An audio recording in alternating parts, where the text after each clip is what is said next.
fast breeders and coolant tubes. Wake up and smell the uranium hexafluoride. Take a hot, relaxing hazmat suit shower. And, honey, can you put milk on the list? This jug is past its half-life. Because it's time to milk the uranium cows. It's time to talk Tull to me.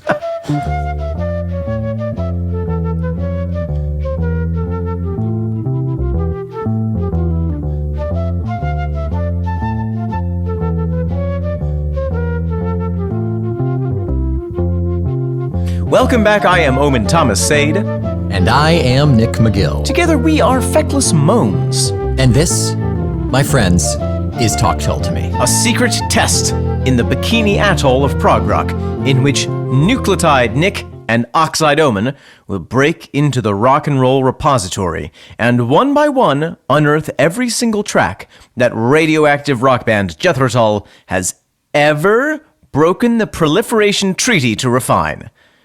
We will shield ourselves from the David Goodyear gamma radiation and enrich fissionable fuel from Florian O'Fale.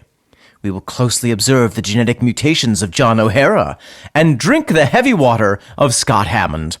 And if we survive the blast by hiding in this General Electric locking refrigerator, we will emerge to find the 100 Sievert Scotsman, the fuel rod flautist, the thermal reactor of temperance, Ian Alpha Particle Anderson. Today's a big episode for a lot of reasons. One of the most important reasons is it is the launch of our first video episode for Tull Skull Plus Patreon patrons. And if you are viewing that video, you'll see that I'm wearing my Bikini Atoll right now. And if you're wondering why you can't see us, it's because you haven't taken the one small step for man to pay $15 a month to our Patreon subscription, which will get you access to these awesome videos. Yeah, Omen's doing some ninja work right now. Yep, but you wouldn't know that if you didn't have the video. Yeah, you can surmise based on the sound effects of his quickly moving limbs. But if there's one thing we hate, it's surmission. That's right. Fission and surmission. Nick, why else is this a big episode for us? Well, today we are starting our big kind of diversion here. We are foregoing Rock Island for now to travel the contemporary path that is the Zealot gene. We are starting the Zealot gene today. The reason we did that is because you voted on it and we wanted to. Yeah, it's a pretty convenient synergistic moment here. Yeah. I think it works. Yeah. We're putting the sin back in synergy. Putting the orgy back in synorgy. So here we are starting the Zealot gene. Zealot gene dropped just over a year ago, actually. It dropped in, I believe it was December of 21. That sounds right. Yeah, it is our most recent lineup. It is Ian Anderson, Florian O'Fale, David Goodyear, John O'Hara, Scott Hammond, and Joe Parrish James is on track 11 because that's the last of Florian's contribution to the band. Oh. He is no longer, and Joe Parrish is now in his place. Wow. Yeah, I mean, blink and you'll miss him. That's right. If you blink from 2007 to... It's a long blink. 2018, yeah. Yeah. Well, anything else before we jump into the content here? I mean, I think we should just dive right in. I think that's a good idea. We'll obviously dig more into notes about the album proper as we go along. We've got 12 tracks to experience that on. So I think let's jump into the first track off of the album, Omen. What is that track? That track is Mrs. Tibbets. Oh, girl, Mrs. Tibbets. Let's tib-a-listen. Let's fly on in.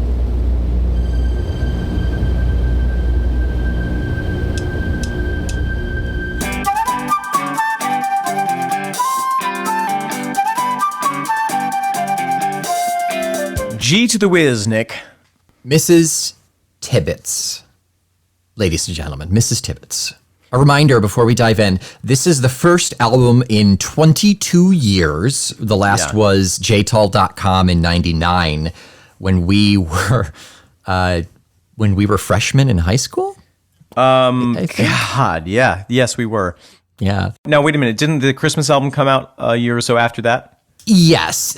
Christmas album was 2003, but I'm not sure I necessarily consider that a whole album in terms of... Well, it was a whole recording process. It was, but it was a lot of covers and things. We scattered throughout the years, these past couple of years, all of the new album, the new songs. Right. This is the first complete album of only new work since .com.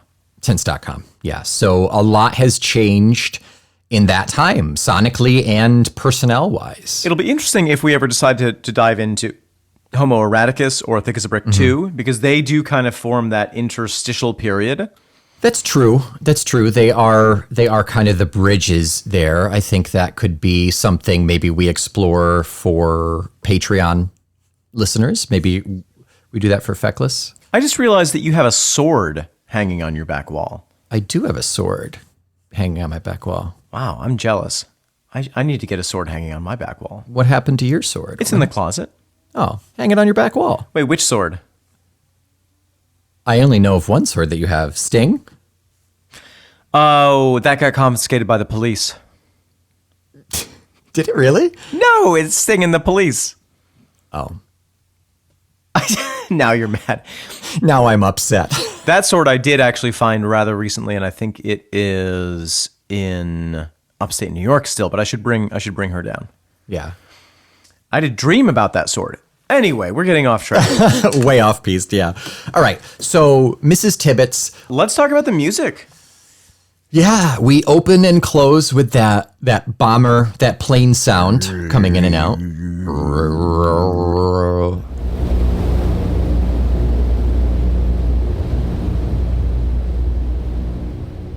And I think you did some research and found out that is actually real sound from a real aeroplane. I believe it is, yeah. Yeah. That's really cool. Presumably, whether it is the actual plane or not, it is the Boeing B-29 Superfortress bomber that was the Enola Gay. It's at least meant to represent that for sure. Just in case anyone is really in the weeds here, this song references the bombing of Hiroshima and Nagasaki by the U.S. in 1940. 4, 3, let's say that. 2, 1. Liftoff. We have the Enola Gay, we have Manhattan Toy. Mrs. Tibbets is the mother of the pilot, Colonel Tibbets or Captain Tibbets, whoever it was. Colonel Paul Tibbets, who was, I think, flying? Yeah, so the Enola Gay is the name of the bomber, right, which is named after Enola Gay Tibbets, the mother of Colonel Paul Tibbets. Right. And it was August 6th, 1945, piloted by Tibbets and Robert A. Lewis during the final stages of World War II. It became the first aircraft to drop an atomic bomb in warfare. Yeah. And this would have been Hiroshima? Because I know there were two. I believe Hiroshima was first, yeah. So, just with that context out of the way, let us do talk the music. We do have that ominous plane sound. We have a lovely drum counting with the sticks going tee, tee, yeah. I'm going to probably fangirl a little bit about the percussion. It's so solid. It's really nice. It's so crisp. It is so effective. It does its job without losing a sense of personality. It's really gorgeous. I'm really fascinated and in love with the percussion so far in this album. And that would be... Oh, that is... let's go back to our album notes. Scott Hammond? That is Scott Hammond. Scott Hammond. Correct. No relation to Jeffrey Hammond or son of Jeffrey Hammond? Stay tuned. Looking into it now. I don't think he's the son. He's the daughter of the Hammond organ. That's correct. It's crazy. That's factual. We have the drum coming in. We also have some gorgeous synth work. Yeah.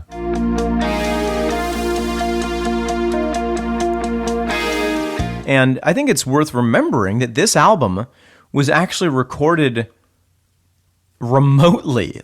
That's true. All of the non-acoustic pieces were everybody doing their own part in their own studios. Ian took over and did basically all of the acoustic pieces on his own, but But yeah, everything that's built together in these really crisp, clear songs is everybody doing it kind of remotely, like everybody did everything in 2000. Except this is high quality.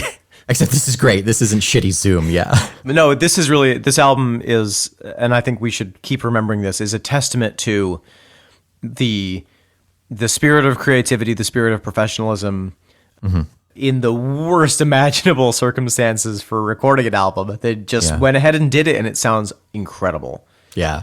Yeah, all the pieces are very clear, very good mixing. I like it a lot. It's very crisp.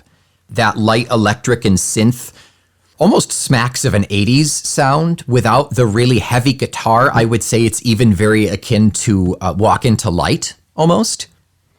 Yeah, I think that's fair. Yeah. The synth is gorgeous throughout. I'm excited to talk a little bit more about the guitar here in a minute, but I want to first chat about Ian's voice. Mm-hmm. He sounds like he's ready for another 50 years of rocking. It's kind of amazing. Blinkered against the harsh and raging sun. I think we talked about this when we reviewed the first single off Rock Flute, and it's like he knows. Ian has always been an innovator in terms of instrumentation and sound, and he knows his instrument so well. He is now writing for that instrument in how it manifests itself. Absolutely. He's not writing high because he can't sing high. And the way he is writing between this and what we've heard from Rock Flute is great. I love his voice in this album, and I'm sure I'm going to love it in the next one. He also is not writing high because he hates drugs. Yeah, that's true. He is a teetotaler. Yeah. Yeah. I want to talk a little bit about the instrumentation in general. There's a lovely moment after the line, end of the second verse, you could call it, and the shattered ground beneath the trembling feet. Mm-hmm. We have, I believe it's the bass, maybe supported by the guitar going, dun dun dun! And the shattered ground beneath the trembling feet.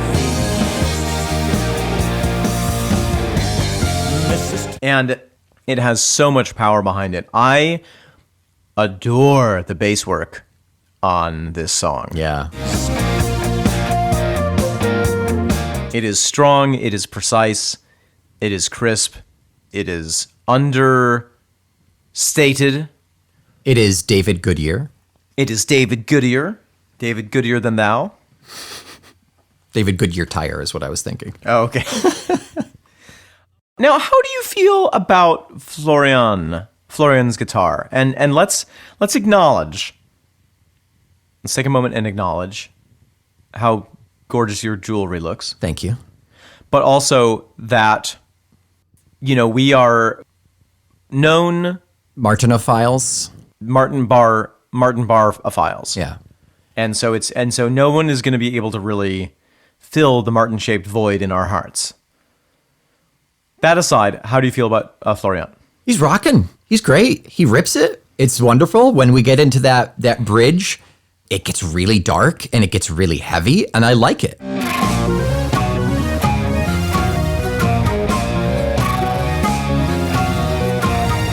I like it a lot. I like the two sounds. When he's on the lighter side, it really encompasses the idea of the war leading up until this point. Even though the war was terrible, there's like a heaviness to it. But when that bridge hits, it's the dropping of the bomb, and it's like it's irrevocable. Life has changed completely at that point. It just maintains that really heavy. Yeah, that's great perspective. I do agree that he has two main sounds in this song, one of which is the supporting of the other instruments, almost blending into the synth.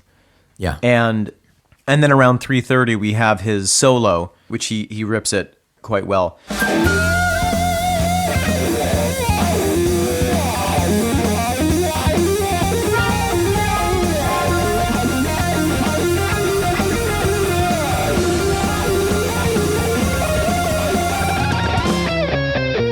Now, I don't know if it's me being...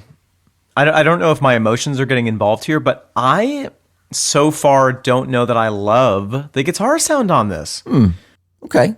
I feel like it's adding a flavor, but it doesn't have the same personality coming through, the same power coming through that I'm used to from listening to Martin. It feels a little bit to me like, hey there, white boy, you play the sixth string.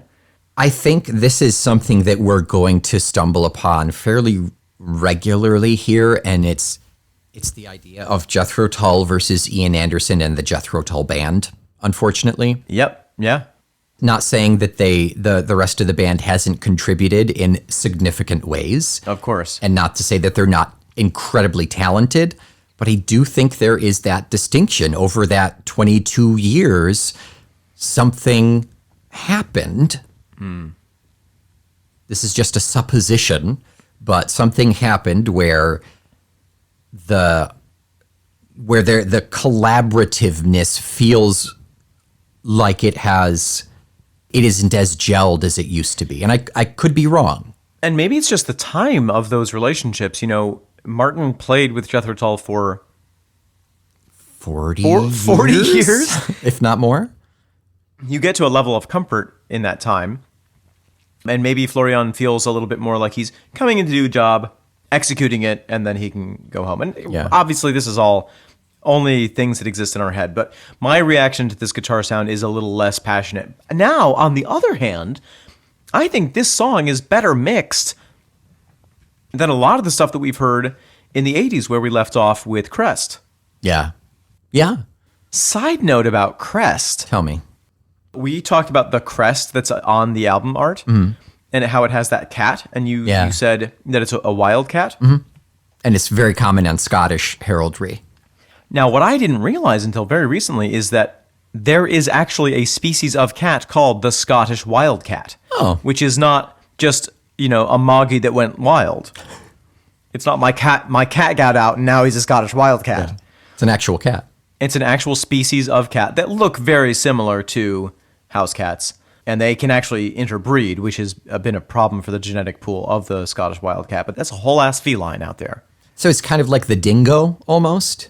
The feline version of the dingo? The Scottish feline version of the Australian dingo? Because the dingo is just a wild dog, isn't it? And they can interbreed. But the difference is that the dingo is a sort of devolved domestic dog. Oh, okay. Whereas the Scottish wildcat is, I think, has been wild since the time of the Egyptians or the time of the Picts or something. Okay. So we're going to breed the dingo with the Scottish wildcat. Yes. Make the Scottish dingo cat. Yes. And we're going to sell them. Going to market that. We're going to sell their meat. Delicious. Yeah.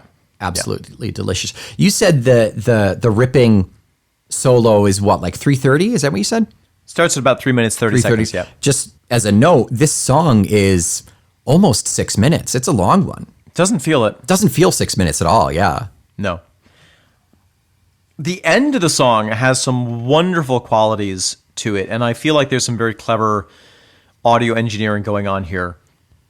We have the bass doing its thing, doing an amazing job. There's a little bit of a bass kind of lead out section there toward the end. Mm-hmm.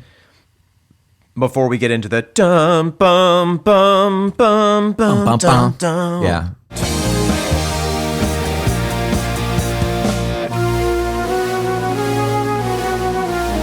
There's another layer of sound there, which to me gives this kind of sandy, salty, crumbly quality to it, which is very appropriate. There's something very granular about the sound there. And that's very thematically appropriate for both the biblical reference and the nuclear bomb reference that we will talk about in the second section of this here podcast. And the crust of the Eccles cake. Indeed. Yes. One last thing. Some of the song is in 4/4. Okay. The rest of it, I think, is in some kind of a nuclear physicist time signature. Yeah, has to be. Yeah. The time signature loses a certain number of electrons every measure. Okay. But that number is not known. So we're not aware of its half-life. We don't know the half-life of this song. Yeah, exactly. But there is some funky stuff going on in some of the interchanges. I think there is some 3/3 with a 2, with a measure of 2 or a measure of 5 dropped in there. But a lot of the song, a lot of the verses are in 4/4. A shot of 3/3 with a 2 chaser. That's my regular. Yeah. They have that ready for me when I walk in to the doctor's. The two is a lollipop. Is that it? That's it. Anything else to say about this song, Musical? No, that is good for me. I mean, it's rocking. It's solid. I do very much enjoy it sonically. I do too. It's a very different sound, obviously, than we're accustomed to Tull, and I don't think that's a bad thing at all. Not every Jethro Tull album is good for long runs in the forest. Is this one of those? This is one of the ones that is good for long runs in the forest. Which one have you tried that isn't good? You know, now that I say that, Christmas album? Maybe? that would be a little bit weird. Yeah. I think Benefit would be a little bit weird to run to. It'd be creepy. It'd be creepy to be alone in the woods listening to Benefit.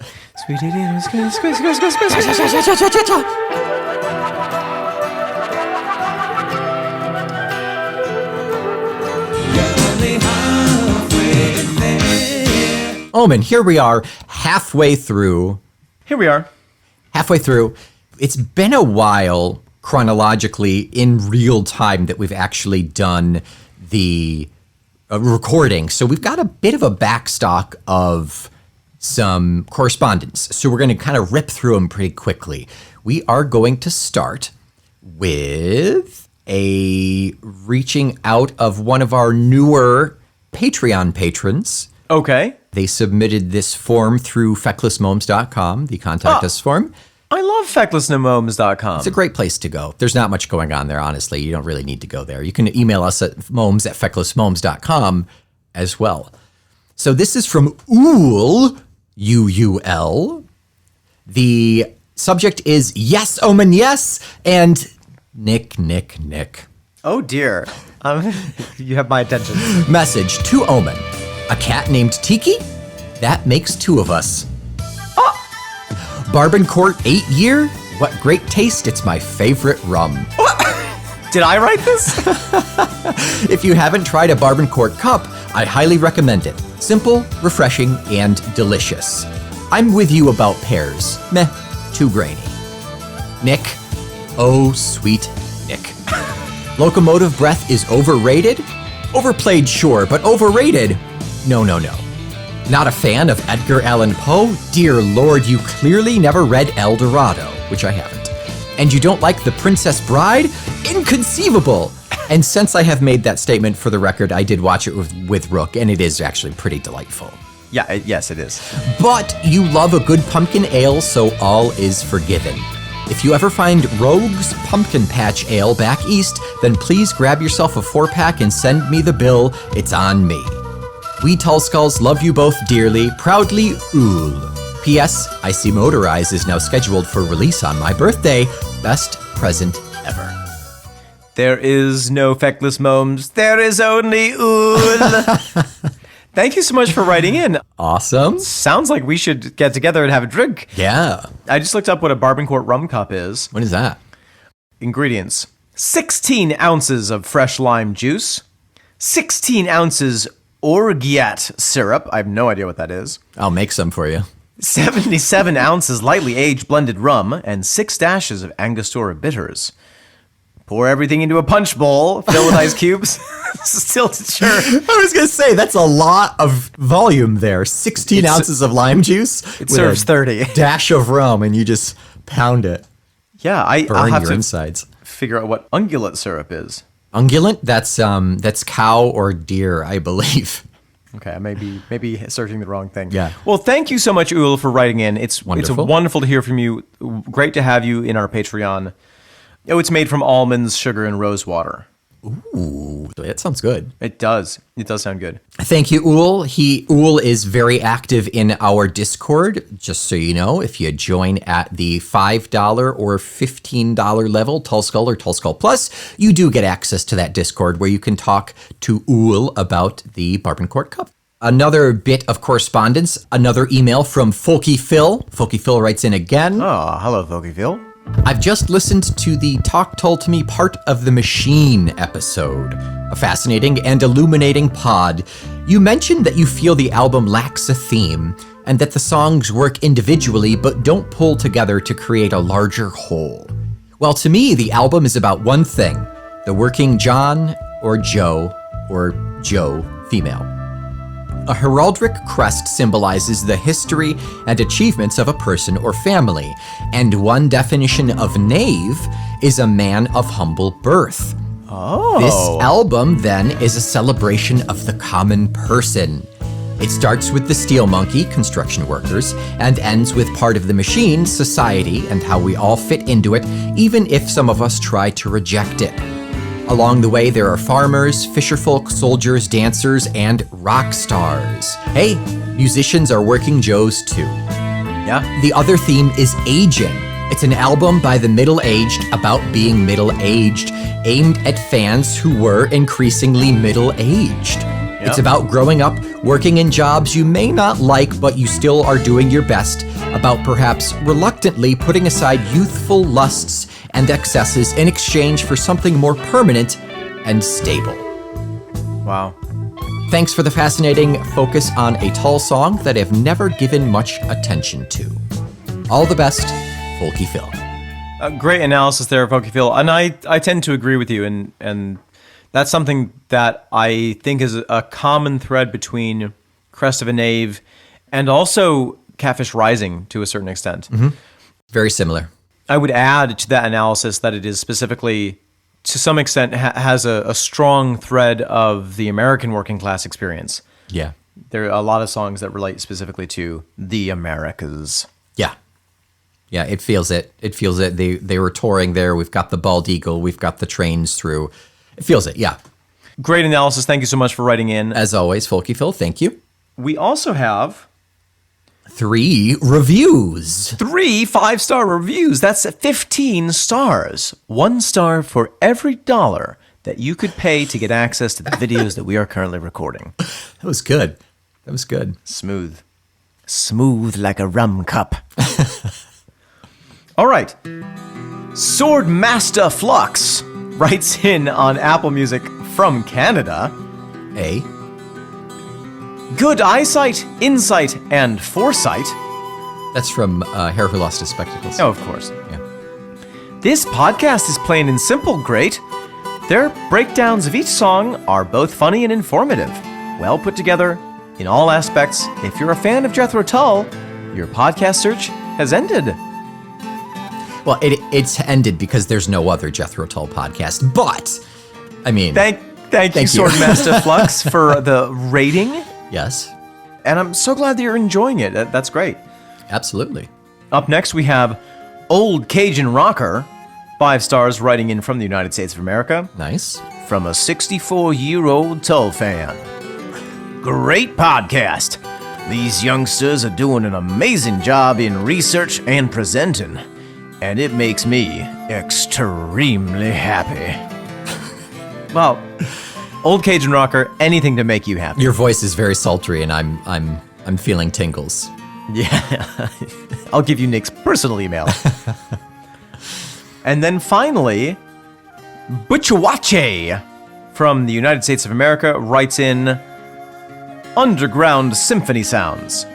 Fear not! A day may come when our eventual AI overlords rule us, but it is not this day. How do I know? Because it took nearly 4 years for the algorithm to recommend this wonderful podcast for me. It's been a true pleasure to listen to these feckless gnomes as they lead us on a guided tour down Leicester Square, through the Baker Street Valley, and by Dunringill. And we still have 2 more years to go. That's right, Butchawache. We do have more time to go, and who knows how long it will take us to get through those 2 years. Safe estimate, 2 years. But we're glad that we can provide you some non-automatically generated content here in the Podosphere and provide a human connection to the music. So happy to have you with us, Butchawache. Butchawache! And finally, we're going to wrap up with a Patreon message from one of our most recent patrons, Who dat? This is from Chrissy. Oh. She writes in, "Hey guys, I left you a 5-star rating on Spotify. Thank you. I know not everybody has the ability to rate on Spotify, but a few people have told us that they have done that, and we appreciate it, greatly appreciated. Fully deserved, because never in a million years did I think I'd find a podcast for every song for my favorite band. I got into JT through my father. It's his favorite band, and so me and my 3 younger brothers got well used to Dad putting the Tull vinyls on. The recent Crest of a Knave episodes made me super nostalgic, as I remember this was Dad's first Tull album on CD. Wow. Unfortunately, he scratched the disc, and so for many years, I didn't hear Steel Monkey in full. Wow. Keep up the fantastic work, guys." And I think it was the same for me. Was it Steel Monkey, or was it, Well, I mean, anyone who listened to music in that CD generation had an album where you never listened to that song because you would get, 30 seconds into it and then it would go. Yeah. For me, it was This Is Not Love off of Catfish. It had a scratchy skippy right in the very beginning. That's actually a crime. Oh. What's the statute of limitations on that? Oh, like 30 seconds. Okay, I'm good then. Yeah, you're good. Okay, great. Thank you, everybody, for your reviews, for your jump starts, for your emails, for your insights. We appreciate it, and we love it, and we appreciate you. And we thank you for writing in. Keep writing in, and we'll see you on the flippity flop. Here we are. Side 2 flipped on over. We are talking content now. So with this album is, despite Ian's hedging and saying it's not necessarily a concept album, it's pretty concept-y, and each of the tracks, almost all of them, I think there might be one that doesn't, starts with a couple of verses out of the Holy Bibli. Yeah, let's read those verses. What's the citation? Yeah, pertaining to Mrs. Tibbets, this is from Genesis 19, 24 through 28. Verses 24 through 28. So I'll read those, and then we can talk a little bit more about the context. Yeah. And we'll get to a point where we can see how this relates to those verses. All right, Genesis 19:24. This is from the King James Version, which is very poorly translated, but still slaps. It's pretty much the everyman's Bible at this point, I think, right? It's fairly ubiquitous. If by at this point you mean the 1700s, then absolutely. Okay, great, yeah. Then the Lord rained down upon Sodom and Gomorrah brimstone and fire from the Lord out of heaven. And he overthrew those cities, and all the plain, and all the inhabitants of the city, and that which grew upon the ground. But his wife looked back from behind him, and she became a pillar of salt. His being Lot, specifically. Yeah. 2 more verses, right? It goes to 28. Yep. And Abraham gat up early in the morning to the place where he stood before the Lord, and he looked toward Sodom and Gomorrah, and toward all the land of the plain, and beheld, and lo, the smoke of the country went up as the smoke of a furnace. Bum, bum, bum. Yeah. Let's talk about Lot. Already we can see some similarities here. Yeah, it's really, I'm actually getting chills. So the story of Lot's wife, or Lot in Sodom and Gomorrah. Sodom and Gomorrah was a nasty city full of a bunch of bad people. 2 nasty cities. 2 nasty cities. 2 angels went to test the people. This is, by the way, this also fits in very similarly to a lot of Greek myths where Zeus or Hermes or somebody goes to see and experience the roles of hospitality. And they get rewarded for it or they get punished for it, depending on how they receive their guests. And Lot was the only good man in this area. Yeah, Lot and his wife. He let them in. He gave them the last of their food. He protected them from the nasty people. I think he even... So the angels were like, we want to go and see what the deal is with this place. And Lot was like, no, you don't have to go out. Yeah. And right at that moment, there was a bang on the door, and all the Sodomites and Gomorrhians were like, I hear you got some fresh meat in there, Lot. We want to know them carnally. They got pretty mouths. Literally, that is literally the description in the Bible. Like they were like, new people, we want to have sex with them. Yeah. But Lot, instead of that, offered his daughter? Is that right? Am I making that up? No, you're not making that up. Yeah, okay. There's some, speaking of Lot's daughters, there's some kind of nasty stuff that happens later on with that story. Of course. After Lot's wife was turned to a pillar of salt for having the audacity to look back upon the city that she presumably had lived in her whole life. Down the road, Lot and his daughters escaped, and Lot's daughters were like, well, this is not good because there are no men around, and we need to continue this family line. And so they got their father inebriated and had sex with him. Very similar to There's a story in the Metamorphoses. Noah, right? Noah also spread the line with his children because he had to. Did he have to? Well, I mean, Did he have to? is the end of mankind. If not, God could have just made a couple from his ribs, but whatever. There's also in the Metamorphoses, I feel like it is one of the sons or daughters of Pygmalion and Galatea. They have a whole incest thing as well. That sounds right. Yeah. So yeah, the angels say, you know what? You guys have been nice. Get out of the city. Mm-hmm. Stuff's going to go down. They go out and they say, oh, wait, by the way, don't look back. Right. You just have to trust. You have to trust in God, basically. Right. And which also, this ties back into Orpheus and Eurydice. Yes, it does. Looking back. So they go out. Lot's wife turns around to look at it, and it's so horrifying. It's so beautiful. Whatever. She turns into a pillar of salt, and Lot's like, "Well, there goes my wife." And yeah, they carry on. Sodom and Gomorrah is decimated, and that is the end of the story. And it's left a burning crater, basically, which ties back into the atomic bomb. And to quickly put in an old Chris Buellman joke, Please. I know what sodomy is. I want to find out what is Gomorrah. For those of you not in the know, Chris Buellman is a brilliant writer that Omen and I worked with at the Sterling Renaissance Festival. Yeah. I cannot recommend his novels enough. Check out Those Beyond the River. Those Across the River. I'm Those looking at Across them the right River. now. Between Two Fires. Between Two Fires, The Necromancer's House, which is one of my favorite books of all time. So good. The Lesser Dead and Suicide Motor Club, and then The Black Tongue Thief is his most recent. It's spectacular. Do Unbelievably yourself a favor brilliant. if you like reading books. Yeah, his writing is amazing. He's so brilliant with language. Also, his audiobooks. He narrates he narrates the last 3.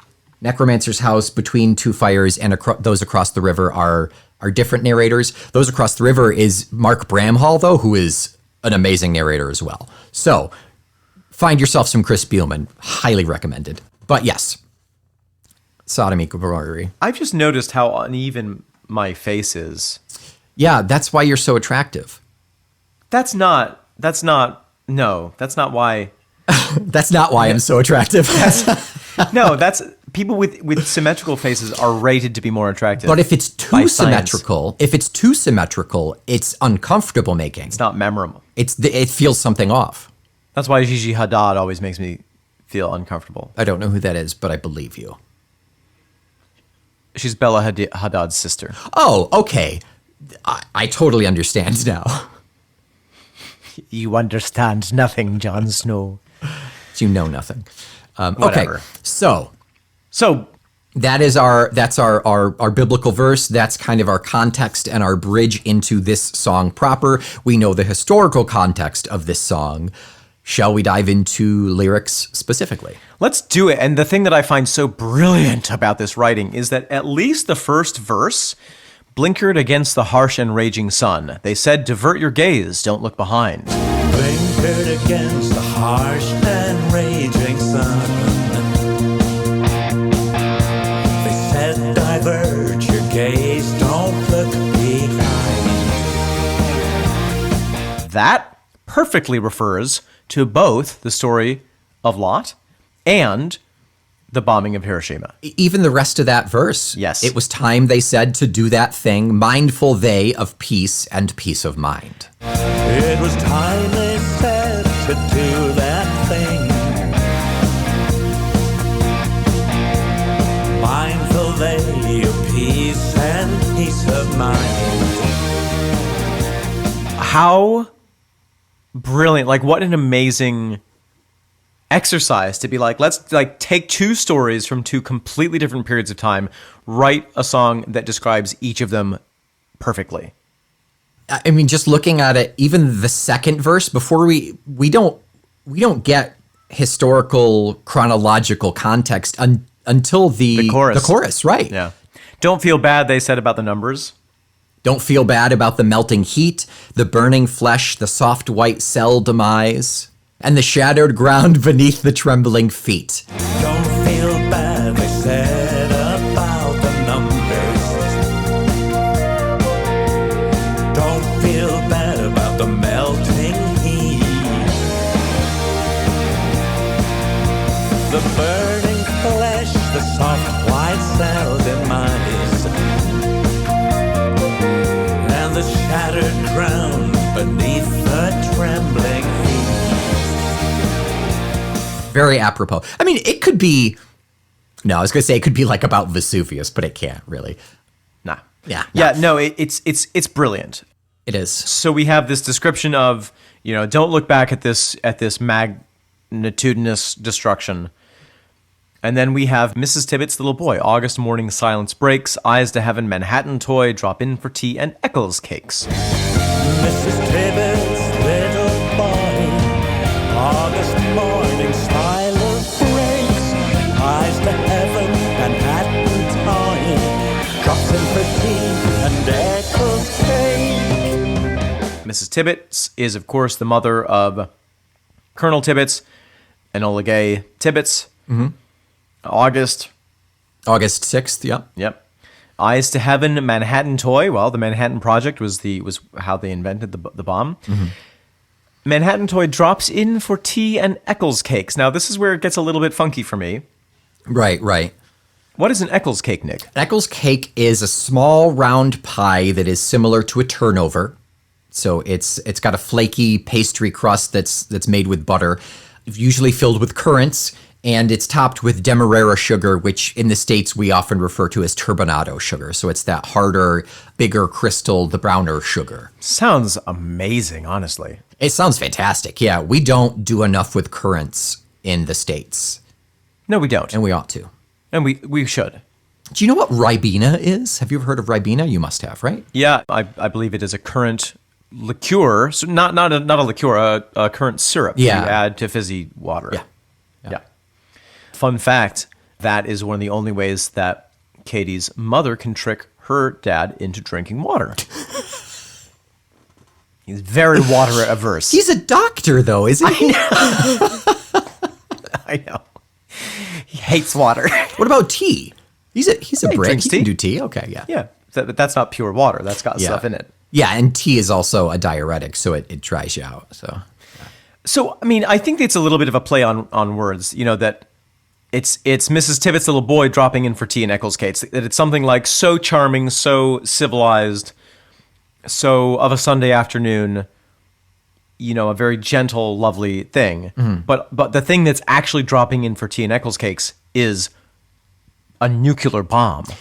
And I think what we're meant to hear, to interpret from this is dropping in for tea and Eccles cake on a Sunday is a normal thing to do, right? Right. This bomb is dropped. There's no turning back. This is the new normal. I think this is replacing that civility and the sweetness. We can never go back to just being innocent again. Well, and if we look at the last verse of the song, which is a little bit of a puzzle for me. Have yourself a merry little Christmas. Open parcels, gifts of different kind. A bigger bang will call for bigger bucks, so pay the ransom, don't look behind. Have yourselves a merry little Christmas. Open parcels, gifts of different kind. A bigger bang will call for bigger bucks. So pay the ransom, don't look behind. It is that sense of, all right, we've done the thing. You know, we went out on our trip, we pushed the button, and now it's time to go home. Mm-hmm.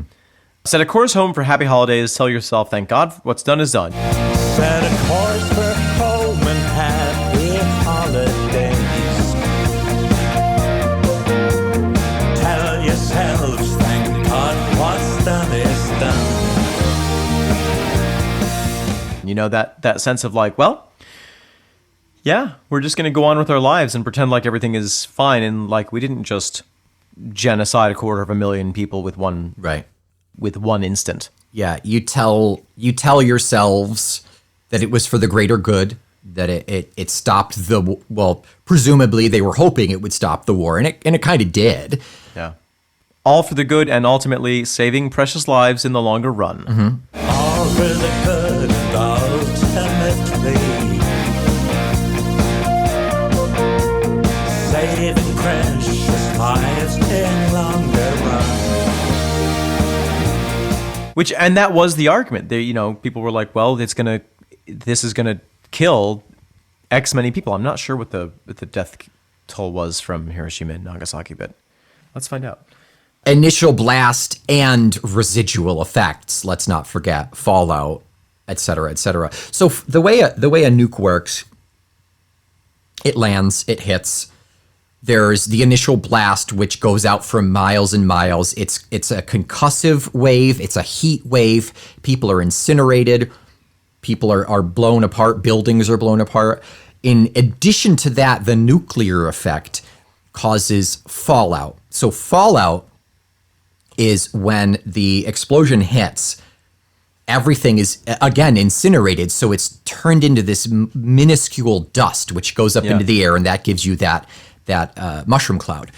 And that dust is irradiated. It's not like there's just radiation sitting around, like glowing everywhere from the nuke. It's the fact that the dust is irradiated and it goes up in this massive footprint and then comes down. It settles on everything. It gets in the air. It gets it gets in the water. It gets everywhere. And it's basically like, of kind of a rough approximation. It's like asbestos. Asbestos is breathed in. Yeah. And it's dangerous. It's only dangerous when you're exposed to it. Right. That's why they've had to evacuate. That's why places like Fukushima or Chernobyl have been abandoned for so long, because it doesn't go away. Oh, that's the other thing. It covers everything, and it's not like, oh, it's done. You give it a time. It's years. The way nuclear works is like you referenced earlier in the beginning, a half-life, nuclear half-life. These isotopes, they break down and they emit radiation, which is, everything emits radiation, but this radiation affects the human cells in a very bad way. Yeah. It affects the DNA. Pokes little holes in it. So when your DNA replicates, it just kind of turns to jelly, and it replicates in the wrong way. Right. Which cancer causes havoc. Yeah. The estimate is roughly 20 to 100,000 people died from both blasts. Just the blast? Are we talking residual as well? Overall. Yeah. Long-term side effects. So just about 250,000, just about 250,000 people. You actually can't wrap your mind around it.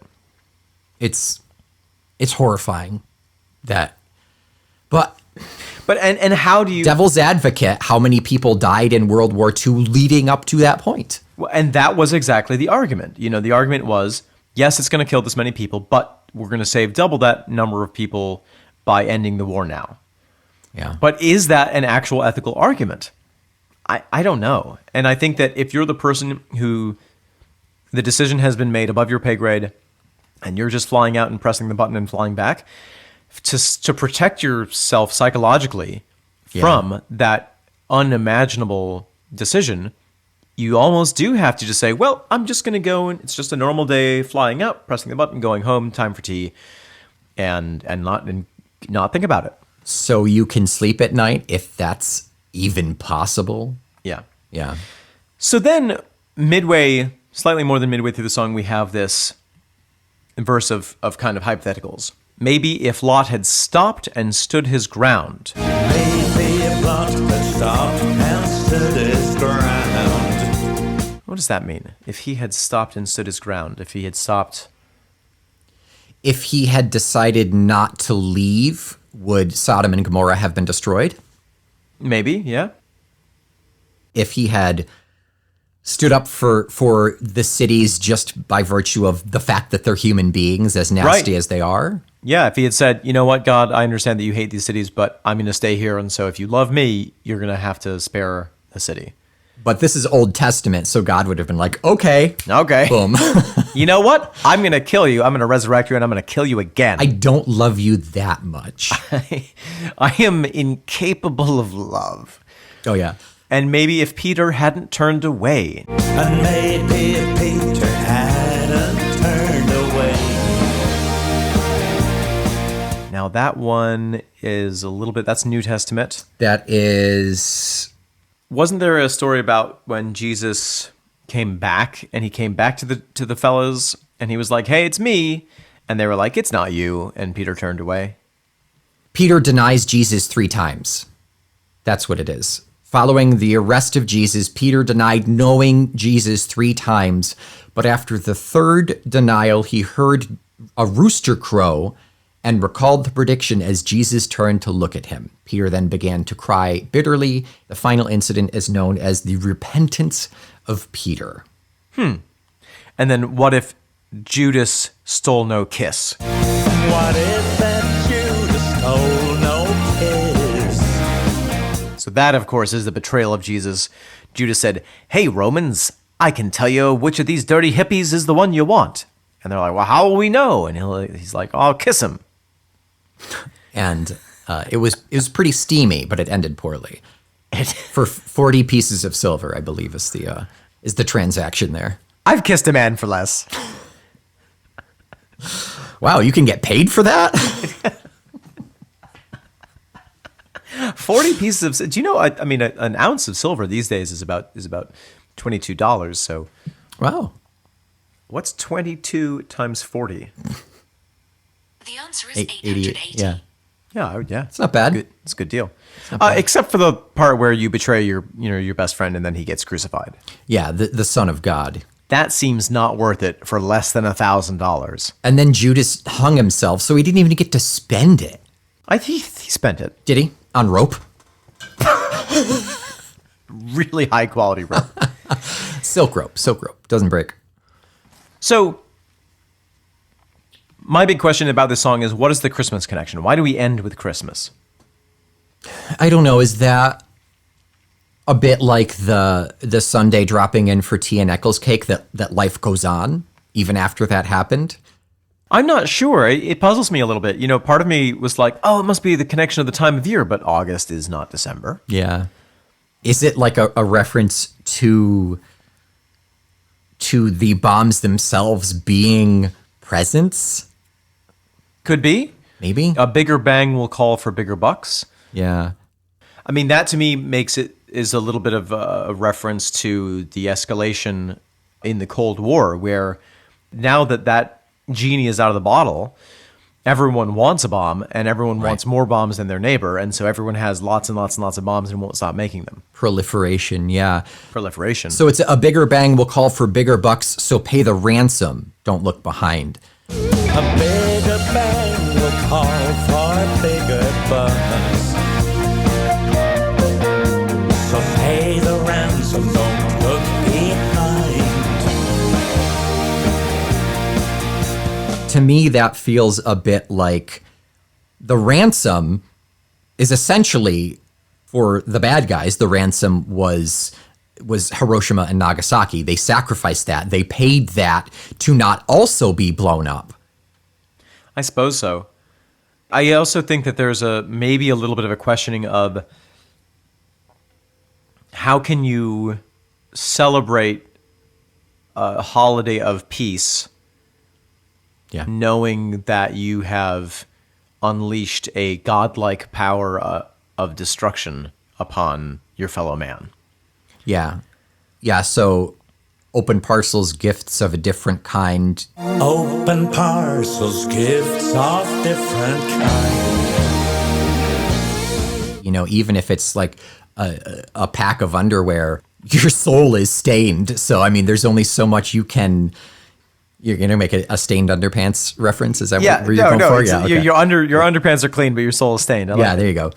So yeah, I think I think you're right. I think it ties into the Sunday. I think it ties into the banality of human life, but it's never going to be the same. I think it all kind of ties back to that.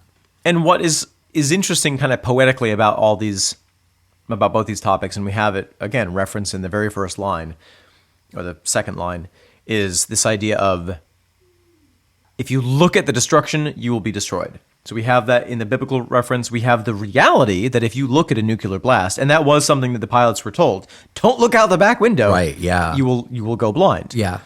But also, I think there's the moral component of if you look straight on at that kind of betrayal of humanity, that whole scale destruction of human life, it will destroy. Your soul will be turned to salt. You can't deal with it psychologically. Yeah.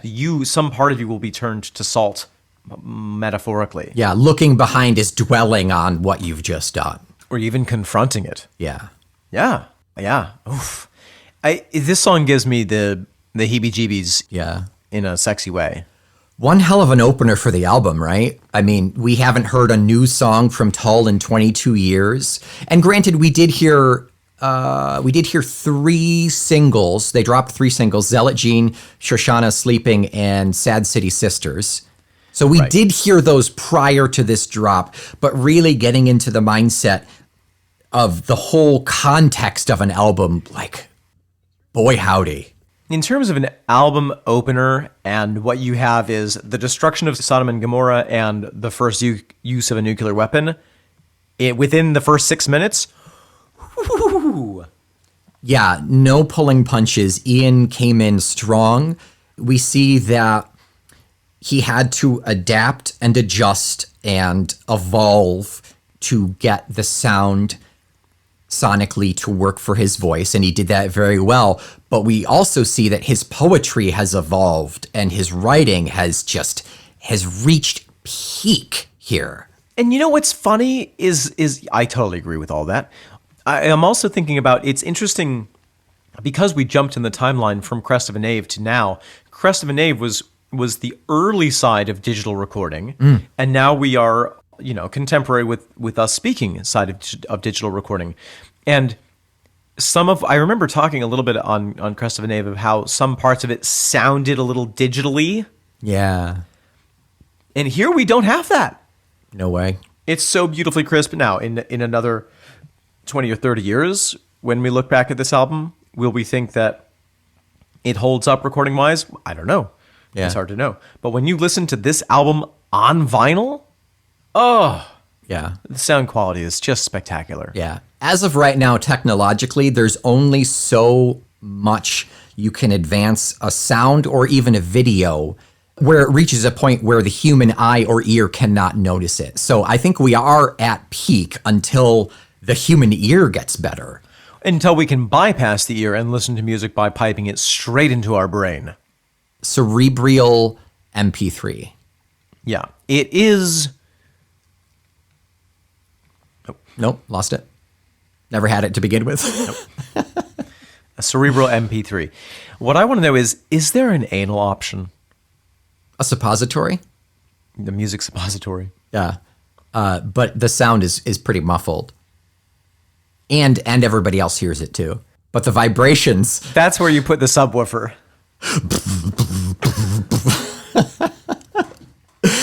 Oh, that was a visual joke, everyone. All right, Omen. Anything else on Mrs. Tibbets? Any final thoughts?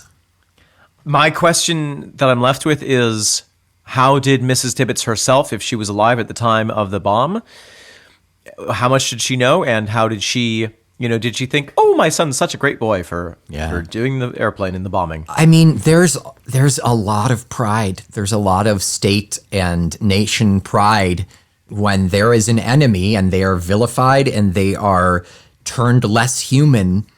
Yeah. You can get away with those things. And there's a reason that we dropped it on the Japanese and not the Germans. Yeah. Because Japan is over there. And they look different. The Germans look a little too much like us, quote unquote, us as white Americans in the 1940s. Yeah, it's pretty grotesque.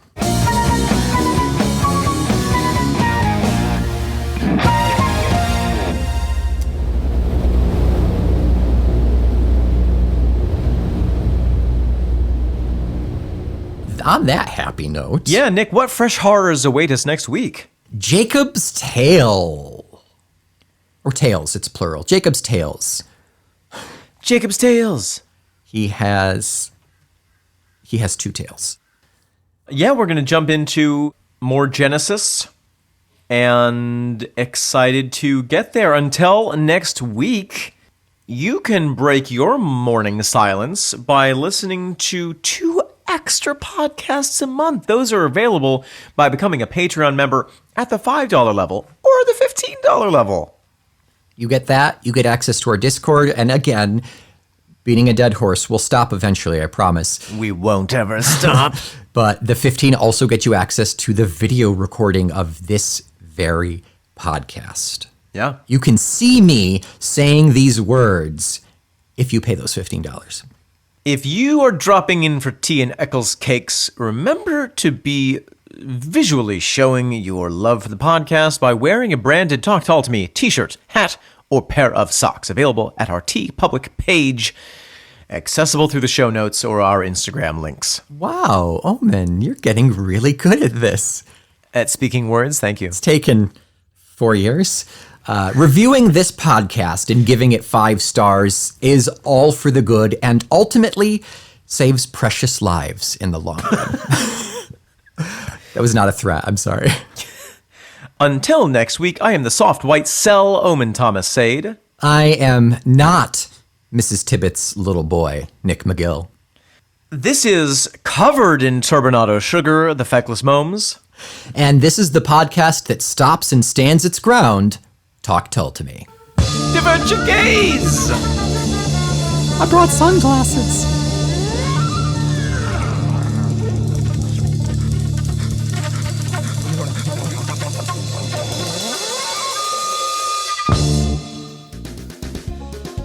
Ezekiel, I am so horny I cannot sit down underneath that table for dinner time. I heard something knocking, Jehovah. I heard it knocking, and it was not the neighbors. All of my mucous membranes are overproducing with excitement. I see them quivering. Did you see those 2 new strangers who came into town tonight? Oh, Ezekiel, just when I thought I would die of boredom because I have done put my thing into or been into myself by every single person in Sodom and also Gomorrah, I saw that there was some smooth-skinned, pale hair, tall drinks of water at the gate. 2 of them, they just strolled in like they belonged here, and boy howdy, I belonged there too. You could tell that they was wanting it from the way that their robes was hanging just in that provocative manner somewhere between the ankle and the kneecap. If they didn't want it, they shouldn't dress that way. If they didn't want it, they shouldn't have done come to Gomorrah. I'm gonna Gomorrah-ize one of them, you sodomize the other. We'll make them into the Tower of Babel. We'll Babel Tower them. Jonah's whale won't be the only one swallowing tonight. Did you see where they went? I think they went to Lot's house. Of all the places to stop, they stopped at the most boring house in Sodom? They ain't gonna even get their ears drilled in there. Let me use my virgin sniffing nose. Follow me. Truffle them out, Jebediah. Okay, they're down this way, down down Knickerbocker Alley, take a left turn at Lube Lane, go straight on at Finger Blaster Avenue. Looks like they stopped at Vibration Place. Oh, here we are. And as it says in the holy text, on the seventh day, he fisted. That's my favorite verse. Here we go. I'm so excited I can barely knock on this door from my knees knocking together. Lot, I heard that you got two pretty boys in there, and there's one thing that I gotta say to you. Say it, Ezekiel. We come for their pretty holes. And also, Talk Tull to me as a proud member of the Feckless Momes Audio Network.